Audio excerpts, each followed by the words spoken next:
when you're getting ready to be introduced and you can hear the fans yelling, and you're right at the dugout getting ready to come out and you hear them when it's filled up. That's what playing football is all about. That's when the Fulton County fans are the best. That's what we need behind us this year to get us going again. It really gets you pumped up. It gets that adrenaline worked up and gets you on a high that for you say, hey, all you want is just one good play and you can turn this stadium into total chaos. That's what you want to do.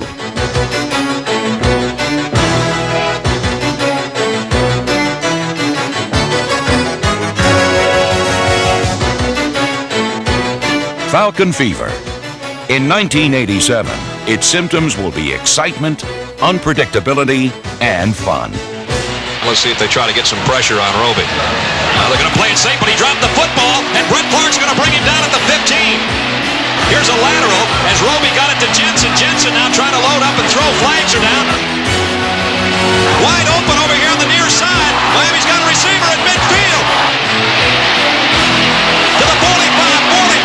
Inside the 30, he might go all the way. And now loose football again. What a crazy play. It's loose in the end zone, and the Falcons are on top of it. I've never seen anything like this.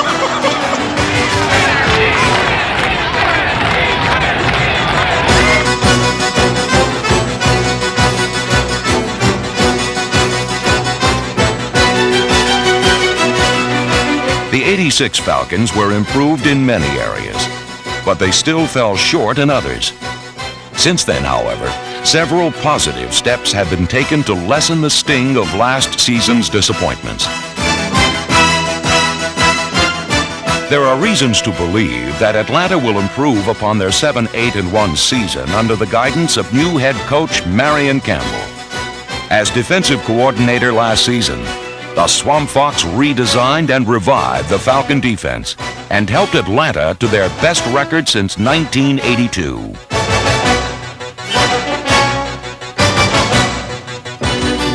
The Falcons possess a solid nucleus of talent, and with Marion Campbell in charge, Falcon fever is spreading throughout the South.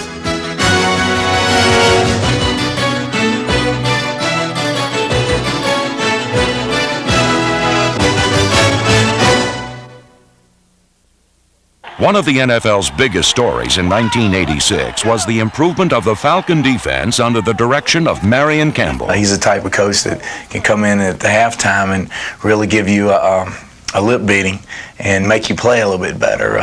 He knows when to say things, when to not say things. I just have a lot of respect for the man and the way he turned our defense around last year. Campbell brought his entire defensive staff from Philadelphia, and using 3 down linemen and 4 linebackers most of the time, Atlanta climbed from 28th to 7th in yards allowed and cut points scored against them in half.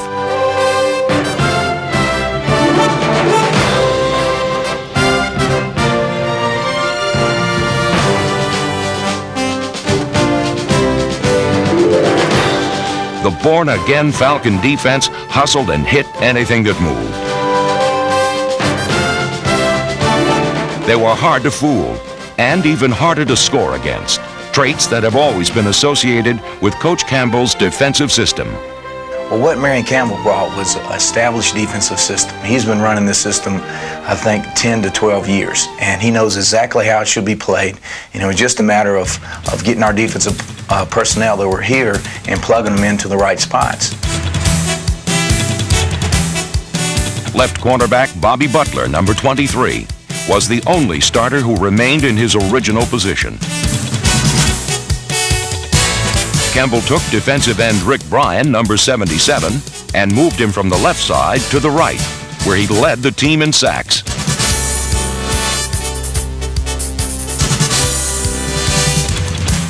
Bryan continued to be a force against the run, even though he played much of the season with a cracked bone in his right leg. While Bryan moved to right end, number 74, Mike Pitts, who is another former first-round pick, and Mike Gann, number 76, shared the left side. Together, they combined for 11 sacks. Campbell remodeled the linebacking as well, taking John Rady, number 59, and moving him from the outside to inside linebacker.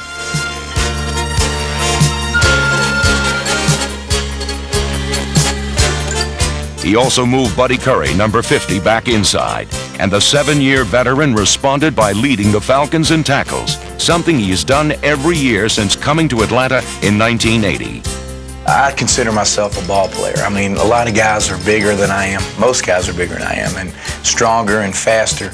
But, you know, when it comes down to it, you got to beat the man in front of you, and then you got to make the tackle. And that's what I excel in. Game day on Sunday, I excel in making the tackle, making the play. Curry brought down 154 ball carriers, and the return to his most natural position helped Atlanta's defense in a lot of ways. Of all the position changes that Marion Campbell made, no player had to make more of an adjustment than Scott Case, number 25. An All-American safety at Oklahoma and a nickelback for most of his first 2 seasons in Atlanta, Case was switched to the corner, where he produced one of the best seasons of any cornerback in 1986.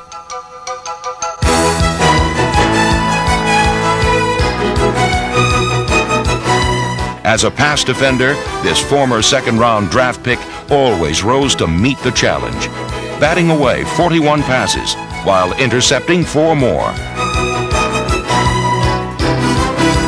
Case's aggressive temperament was perfectly suited for the corner, and it earned him a reputation as one of the NFL's surest touchdown-saving tacklers.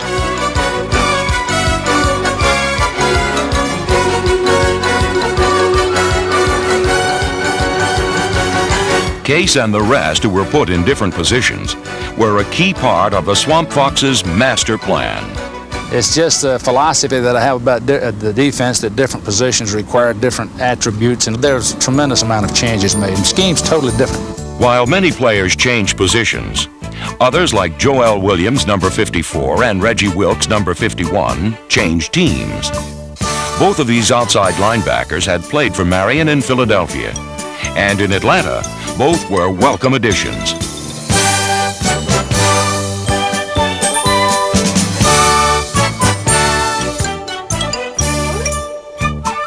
To get Joel and Reggie, number 1, fine football players, excellent football players that know my scheme.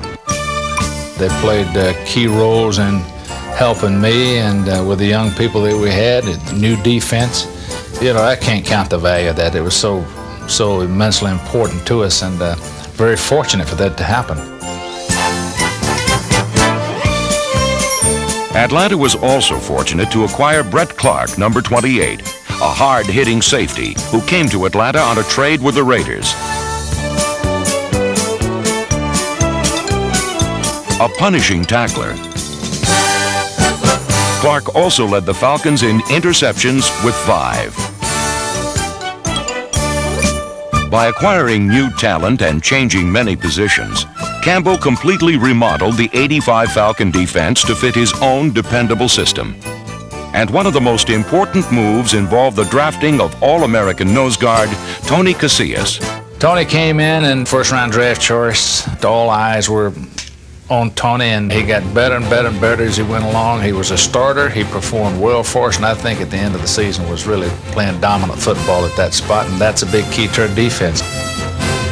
Number 75 finished by recording 71 of his 111 tackles over the last half of the season, and he emerged as a force in a defense that did a lot more breaking than it did bending. Young still on his feet to the 5. He's going to score. And the football comes loose. And now who's on top of it? Wait a minute. White pitch recovers in the end zone. We can give up a couple yards here and there, but we don't want to let them in the end zone. And if we can make them work it all the way down the field, running the ball, passing the ball short, we're going to get the ball back before they get in the end zone. Against Dan Marino and the high-powered Miami Dolphins, the Falcon defense came up with 4 interceptions that turned the game into a 20-14 Atlanta victory. The Falcon defense turned what was once a weakness into a team strength, and punter Rick Donnelly, number 3, helped out by pinning opponents deep in their own territory. Donnelly's 43.9-yard average and hustling hitters like Joe Costello, David Crudup, Brett Clark, Aaron Brown, and others helped dig a hole that the Falcon defense could bury an opponent in.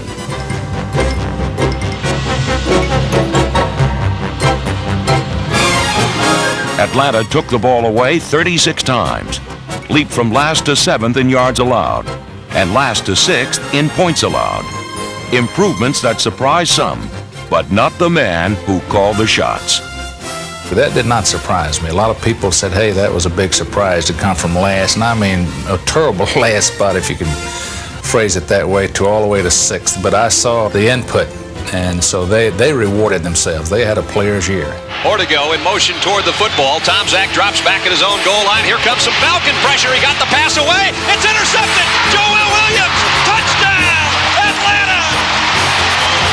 In 1987, this defense should get even better. A prospect that has Falcon fever sweeping the South. Oh, listen to this place. For 18 of their 21 years, the Falcons were led out of their offensive huddle by center Jeff Van Note, number 57. But in 1986, this monument to determination retired.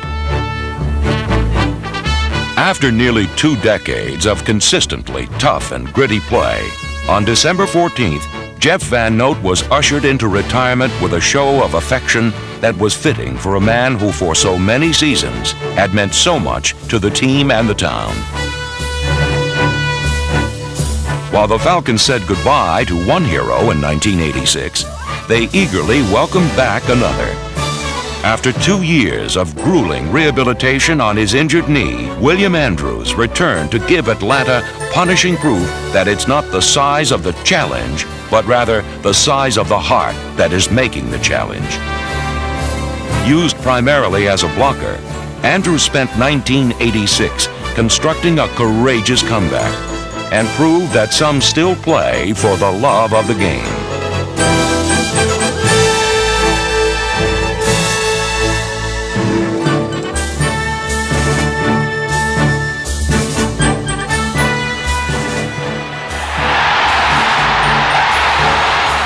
Atlanta fans can look forward to the continuation of this inspirational comeback and to further exploits of younger heroes like Bill Fralick, number 79, who in only 2 NFL seasons has become one of the NFL's most dominating offensive linemen.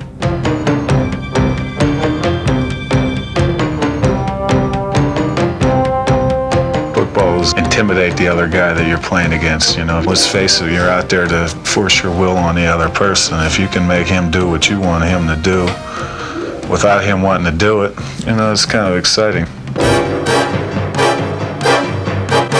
That's a part of football that I take pride in, you know, being able to make the other guy do what I want him to.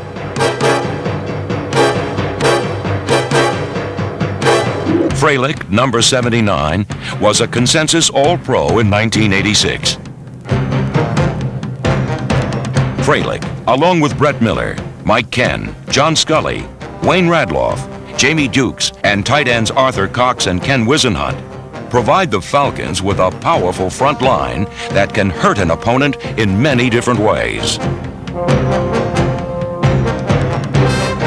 Together, they have earned a reputation as one of the NFL's most punishing offensive lines.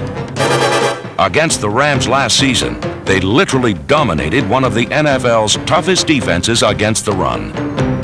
During a 26-14 Falcon victory, Gerald Riggs ran for 141 tough yards, and the offensive line helped the Falcons control the ball for over 34 minutes.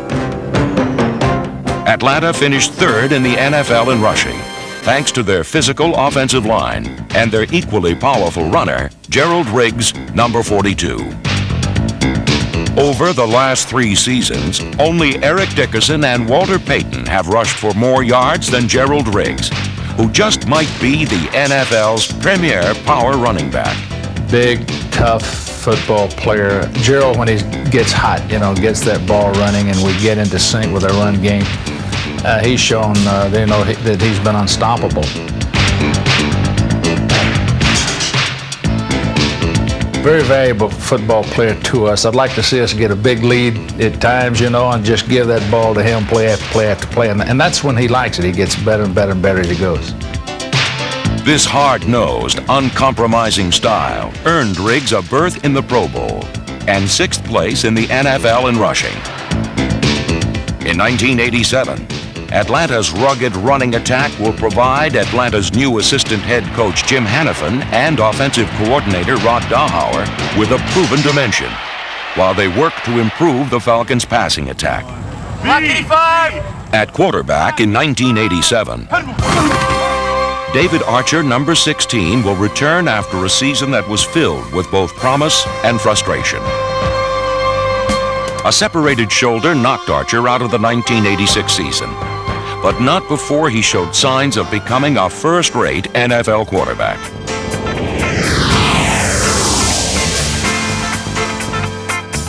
Archer rolling to his left. He's in trouble. Archer scrambling to his right. David on the run. Lobs. It is a touchdown.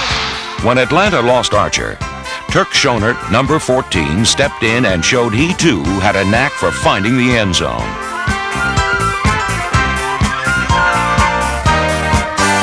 Both quarterbacks discovered a diamond in the rough in rookie wide receiver Floyd Dixon, number 86, who finished second on the Falcons in receiving. Dixon's breakaway speed and sure hands will be a welcome sight in 1987. So will the return of Billy Johnson, number 81.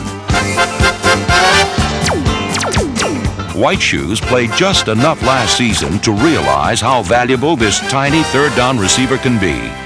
He is also the NFL's all-time leading punt returner. And with some good health in 1987, Billy Johnson will continue to add to his already staggering totals. If Johnson's comeback is anything like the one that Charlie Brown put together in 1986, Falcon fans are in for a treat.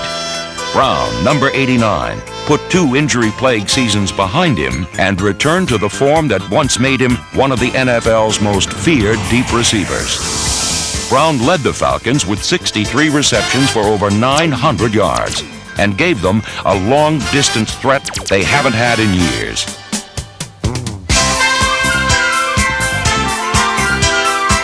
Atlanta's goal in 1987 will be to develop a passing attack that will complement their mighty running game. Whether it's running the ball or putting it in the air, consistency, week in and week out, is the key to winning in the NFL.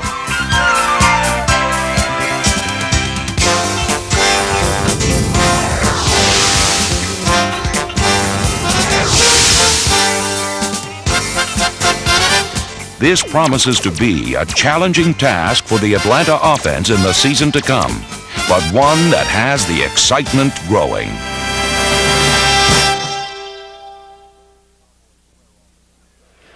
When the Dallas Cowboys square off against the Falcons in 1987, it will be a rematch of one of 1986's most exciting games.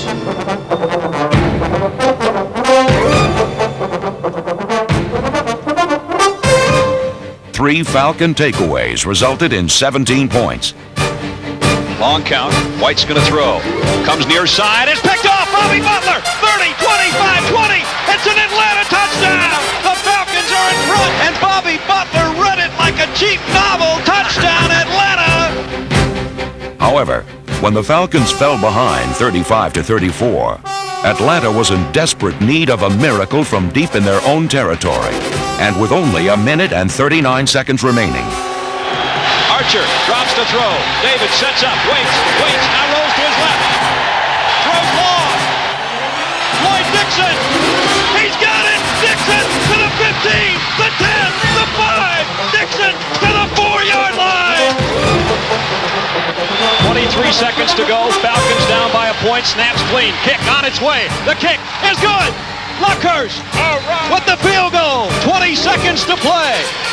And the Falcons have taken the lead, 37-35. It would be up to the Falcon defense to finalize this wild one.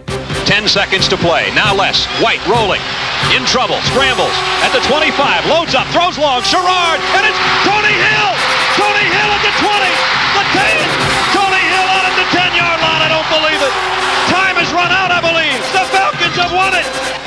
It's all over. The Falcons have beaten the Cowboys in Texas. 1987 will be the next step for a team that has already taken some giant strides together.